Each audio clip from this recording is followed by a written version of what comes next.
Islamic اور conventional banking میں کیا فرق ہے؟ اویس صاحب کراچی سے پوچھ رہے ہیں۔ اسلامک اور کنونشنل بینکنگ میں 6 بنیادی فروق ہیں۔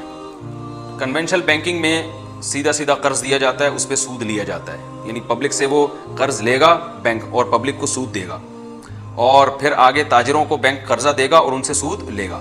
تو یہ ایک طریقہ ہوتا ہے کہ ادھر سے زیادہ سود لیا اور ادھر تھوڑا سا پبلک کو دے دیا، تو اس طرح سے بینکوں کی ارننگ ہوتی ہے۔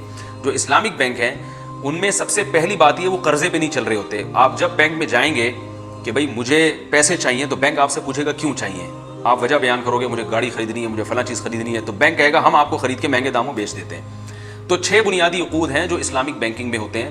سب سے پہلے مضاربہ، یعنی ایک آدمی کا پیسہ ہوتا ہے، جو پبلک ہے وہ پیسہ دیتی ہے اور بینک آگے اس کو کاروبار میں لگا کے پروفٹ میں آپ کو شرکت دیتا ہے، یہ ایک عمل کہلاتا ہے مضاربہ۔ دوسرا ہوتا ہے مشارکہ، کہ دونوں فریقوں کے پیسے ہوتے ہیں، آپ کے بھی ہوتے ہیں اور بینک اپنے پیسے بھی ملاتا ہے اور پھر بزنس کر کے جو پروفٹ ہوتا ہے وہ شیئر کرتا ہے۔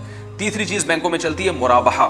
مرابحہ کا مطلب آپ گئے کہ مجھے فلاں چیز چاہیے، تو بینک کہتا ہے وہ ہم خرید کے قسطوں پہ آپ کو مہنگی کر کے بیچ دیتے ہیں، تو بینک پہلے اس کو اپنے قبضے میں لیتا ہے یا اپنے وکیل کے قبضے میں، اور پھر وہ آپ کو بیچ کر اس پہ پروفٹ کماتا ہے۔ اس عمل کو کہتے ہیں مرابحہ۔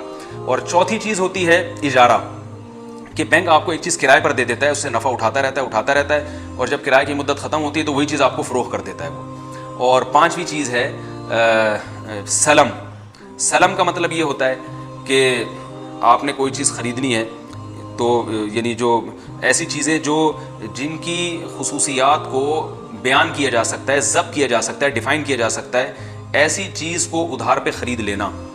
جیسے آپ گندم خرید لیتے ہیں اور اس کی پیمنٹ ایڈوانس دے دیتے ہیں اور گندم آپ کو 6 مہینے بعد ملے گی، اس کی پہلے تمام خصوصیات بیان کر دیتے ہیں، تو ایسی صورت میں آپ چونکہ پیمنٹ پہلے کر رہے ہیں تو وہ کم ہوتی ہے، یعنی وہ بہت کم پیمنٹ پہ آپ وہ ادھار پہ وہ چیز خرید لیتے ہیں، اس کو سلم کہا جاتا ہے۔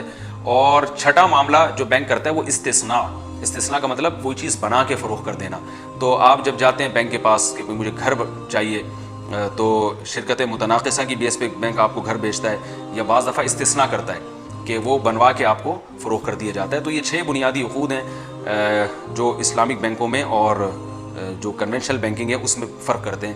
جب بھی آپ بینک میں جائیں گے تو ان 6 بنیادی حقوق کے درمیان ہی بینک آپ سے معاملات کر رہا ہوتا ہے، لیکن ڈاکومنٹیشن چونکہ ایک ہی جیسی ہوتی ہے وہ لوگوں کو پتہ نہیں ہوتا، اس لیے لوگ سمجھتے ہیں کہ اسلامک بینک میں اور کنونشنل بینکوں میں کوئی فرق نہیں ہے۔ ایسا نہیں ہے، بہت بڑا فرق ہے۔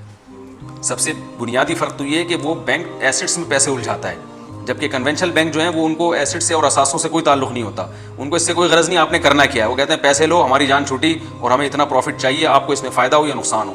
بینک آپ کو گاڑی بھی دیتا ہے تو 10 قسم کے معاہدوں پر دستخط کرواتا ہے، اور پہلی بات تو یہ گاڑی دے گا آپ کو، یا مکان بنا کے دے گا، یا آپ کسی فیکٹری کے لیے مال اٹھا رہے ہیں تو وہاں جائے گا اپنے وکیل کو بھیج کے مال اٹھا کے پھر آپ کو فروخت کرے گا۔ ایسے پیسوں کی رولنگ نہیں ہوتی اسلامک بینکوں میں، وہ پیسے پکڑا کے بھول گیا کہ آپ کیا کر رہے ہیں اس سے، بلکہ وہ پوری ضمانتیں لیتا ہے کہ آپ اس سے کر کیا رہے ہیں اور اس سے ہمیں کتنا پروفٹ ہوگا، آپ کو کتنا پروفٹ ہوگا، یہ سب چیزوں کی کیلکولیشن ہوتی ہے۔ اللہ اللہ